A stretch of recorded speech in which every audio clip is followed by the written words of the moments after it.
Hello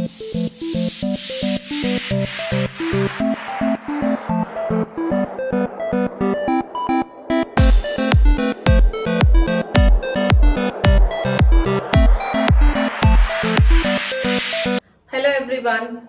Today I am going to discuss with you another important topic, which is digestive glands.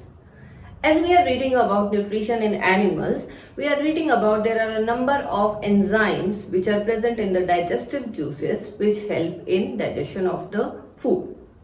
Now these enzymes are secreted by different parts of the digestive system. These different parts are actually called as the glands, associated glands, which include the digestive system.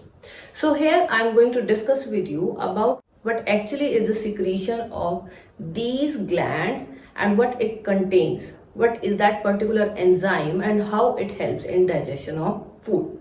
So all the components of the food are not digested by the same enzyme. Each component of food, whether it is a carbohydrate, protein or fat, it is digested by a different enzyme.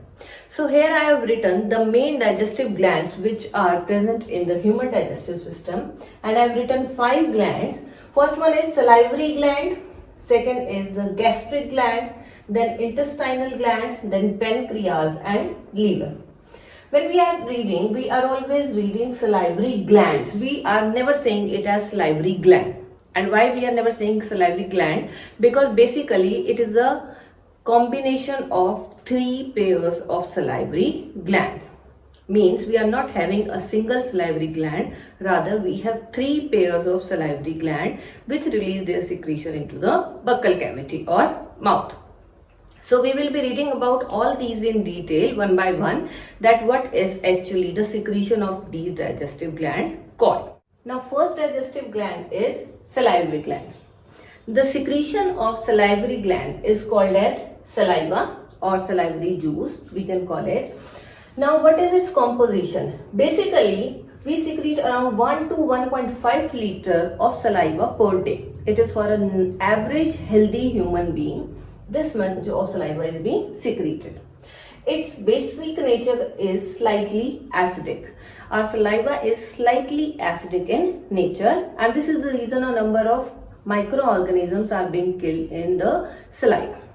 Then it contains some water, then some mucus, some salts, and salts are basically sodium chloride and sodium hydrogen carbonate. These are the 2 main salts which are present in our saliva. And next I have written here is enzymes.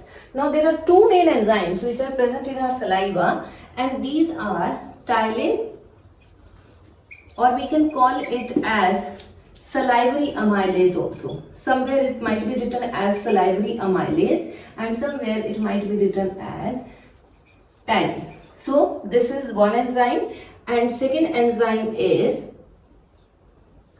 lysozyme.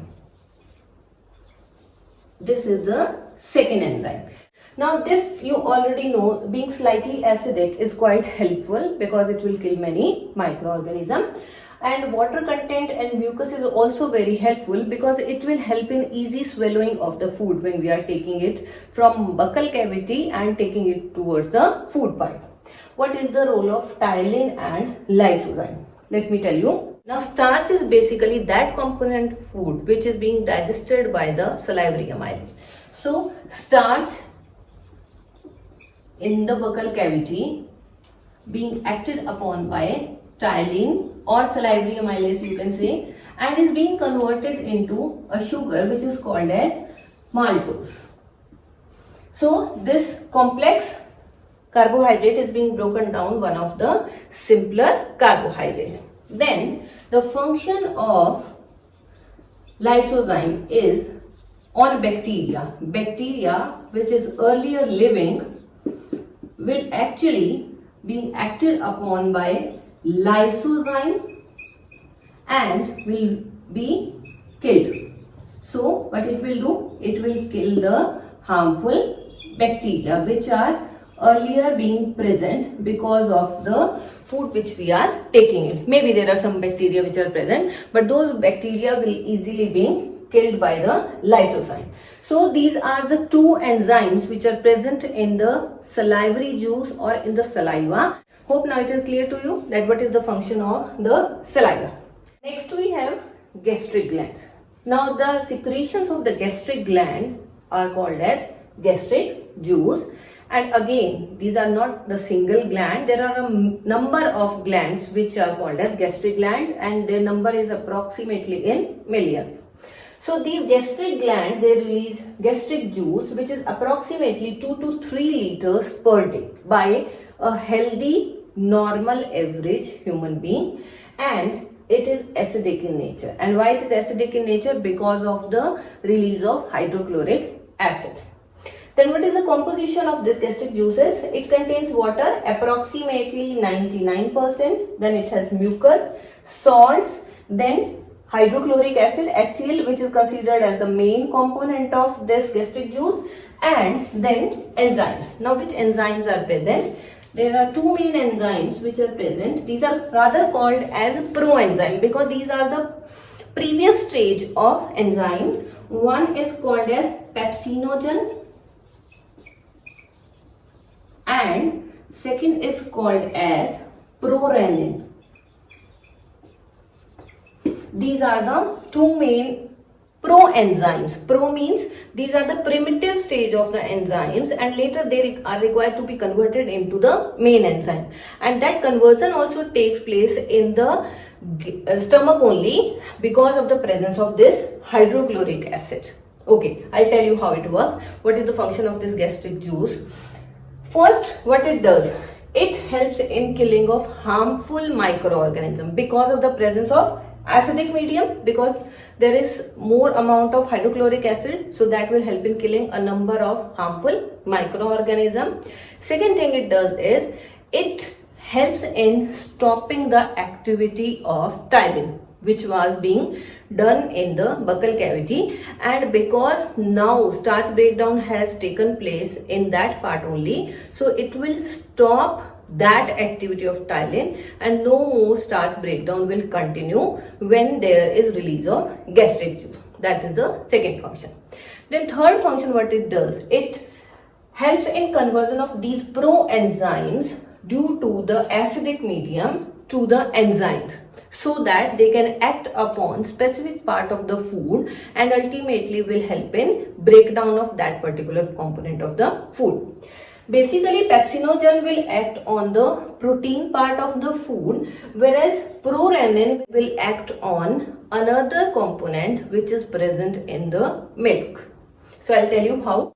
This pepsinogen will be converted into pepsin, that is the main enzyme, because of the action of this hydrochloric acid. Because of the acidic medium, it will be converted into pepsin, and pepsin will work on the proteins and will break down this protein into polypeptides. Means not the complete breakdown of protein is taking place here, it is being broken down into polypeptides.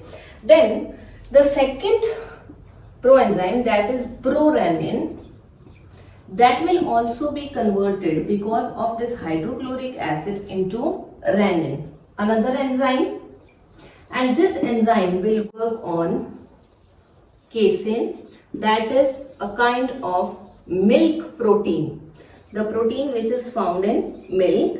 So it will work on this milk protein and will help in curdling of milk. Curdling means like when milk is becoming clumped together and lead to formation of curd, that type of milk is being formed, that is called as curdling of milk, and this is because of the presence of this renin enzyme, and it works on the casein milk protein which is present. So this is how the gastric juice works when it is being released by the gastric glands. After this we have the intestinal glands. Intestinal glands are basically the glands which are present in the inner wall of the small intestine, because large intestine is not at all involved in the digestion of food. It just helps in absorption of water. So what happens? The secretions of these intestinal glands are called as intestinal juice, and it is approximately 1.5 to 2 liters of intestinal juice secreted per day by a healthy human being. Then the nature of this intestinal juice is alkaline, means it is not acidic, rather it is a little basic in nature, and because it is dissolved in water, we consider it as alkaline. And its composition is, it contains water, mucus, salts as usual, and enzymes. The enzymes which are present in this intestinal juice, they act upon the different components of food, like maltose, which is being produced in the previous step, that will be broken down into glucose by the action of an enzyme which is called as maltase. Then lactose, which is the milk sugar, it will be broken down into glucose by the action of another enzyme that is called as lactase. Then sucrose, present in cane sugar, that will be broken down by sucrase, another enzyme, into glucose. Means you will find that ultimately it will be converted into monosaccharide, that is glucose. It is being converted by the action of these enzymes.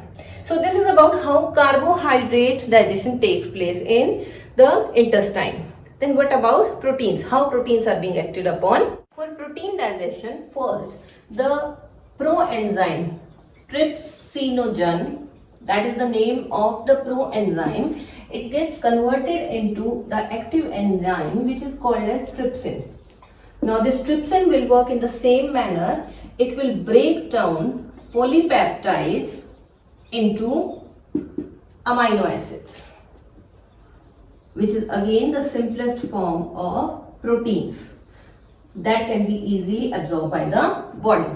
So here we have to write trypsin because this is because of the trypsin enzyme. Okay, protein part is done.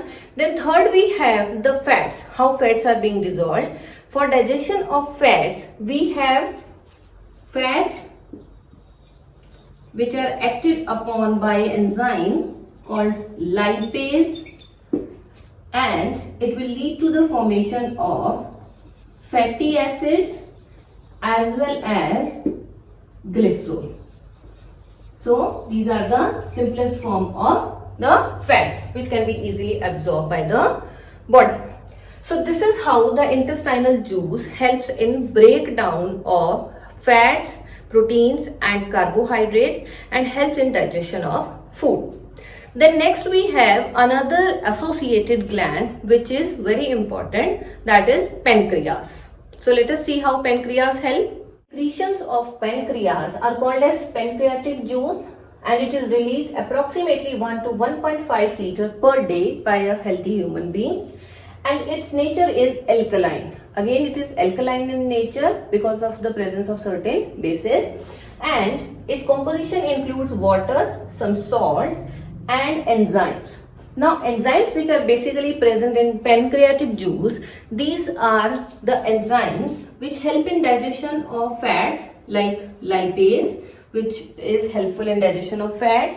Then it has small amount of amylase also, pancreatic amylase we call, which helps in digestion of starch at very minute levels, not very high amount. And also it releases trypsinogen, which is a proenzyme which will ultimately get converted into trypsin and will work on the proteins. So this is how the pancreatic juice works. How these are working, it is same as it works on the other component in the different part of the digestive system. Last digestive gland is liver. The secretions of the liver are called as bile juice, and approximately 800 to 1000 ml of bile juice is secreted per day by a healthy human being. When bile juice is being stored, it is stored in a separate sac-like structure which is called as gallbladder.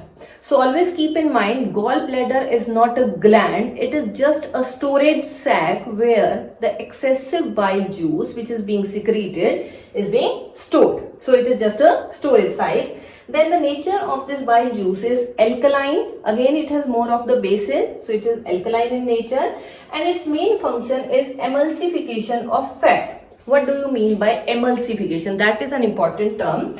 Emulsification of fats means the large size fat molecules are being converted into small size fat molecules so that their surface area will increase and it will be easy for the lipase enzyme to work on them.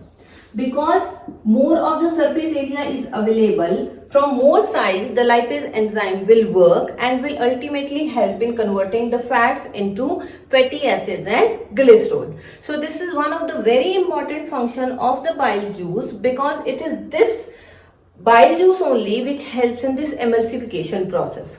And until emulsification is not being done properly, the digestion of fats will not take place as easy as it should be otherwise being done.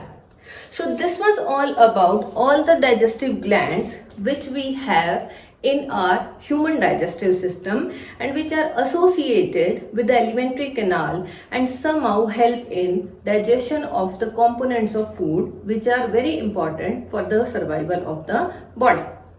Hope now it is clear to you that what actually is the way by which all the components of foods are getting digested.